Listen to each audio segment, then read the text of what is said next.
একজন খেলোয়াড় এক ম্যাচে সর্বোচ্চ 3টি কার্ড দেখতে পারে। পরপর দুবার হলুদ কার্ড যদি দেখে তবে তৃতীয় কার্ড হিসেবে লাল কার্ড দেখিয়ে তাকে মাঠ ছাড়া করতে হবে। এটাই ফুটবলের নিয়ম। তবে ফুটবলে আছে এক অবিশ্বাস্য ঘটনা। একজন খেলোয়াড়কে 3বার দেখানো হয় হলুদ কার্ড, তাও কিনা এক ম্যাচে। এরপর লাল কার্ড দেখিয়ে মাঠ থেকে বের করে দেওয়া হয় তাকে। শুনে অবাক হচ্ছেন নিশ্চয়। এরকমও কি হয়? অবাক হলেও কিছু করার নেই, কারণ এরকম ঘটনায় ঘটেছে একবার। তবে চলুন জেনে নেওয়া যাক সেই অবিশ্বাস্য ও অদ্ভুত ঘটনা। সময়টা 2006 সাল। জার্মান বিশ্বকাপে গ্রুপ পর্বের লড়াইয়ে মুখোমুখি হয় ক্রোয়েশিয়া ও অস্ট্রেলিয়া। সেই ম্যাচের ফলাফল ছিল 2-2 গোলে ড্র।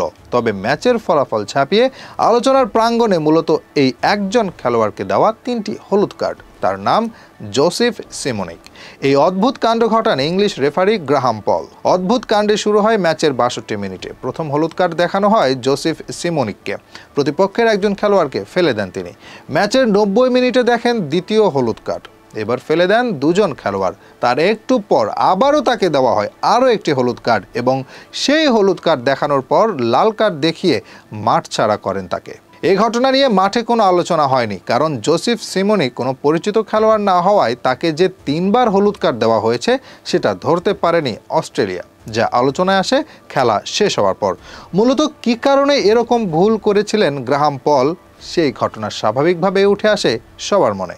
পরবর্তীতে জানা যায় জোসেফ সিমোনিককে দেওয়া 3 হলুদ কার্ডের মধ্যে একটি হলুদ কার্ড নাকি তিনি অস্ট্রেলিয়ার একজন খেলোয়াড়ের নামের পাশে উঠিয়ে দিয়েছিলেন।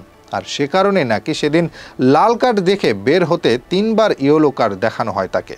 ভাবা যায় বিশ্বকাপ ম্যাচে এত বড় ভুল? যদিও সেই ঘটনা কিংবা সেই ব্যাখ্যা আর আমলে নেয়নি ফিফা। বিশ্বকাপের মতো এত বড় মঞ্চে কেই বা মেনে নিবে এত বড় ভুল?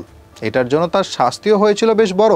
এরপর আর কোনো আন্তর্জাতিক টুর্নামেন্টে রেফারির দায়িত্ব পালন করতে দেওয়া হয়নি তাকে। আর সেদিনের ওই ঘটনায় বড় ধাক্কাও খেয়েছিলেন গ্রাহাম পল।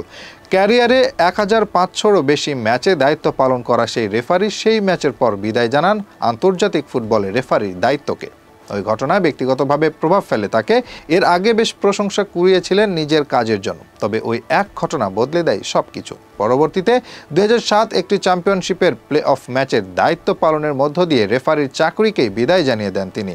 26 বছর ক্যারিয়ারে অর্জন করা সুখ্যাতির চেয়ে তিনি বেশি আলোচনায় এখন শুধু এক খেলোয়াড়কে 3বার ইয়েলো কার্ড দেখানোই।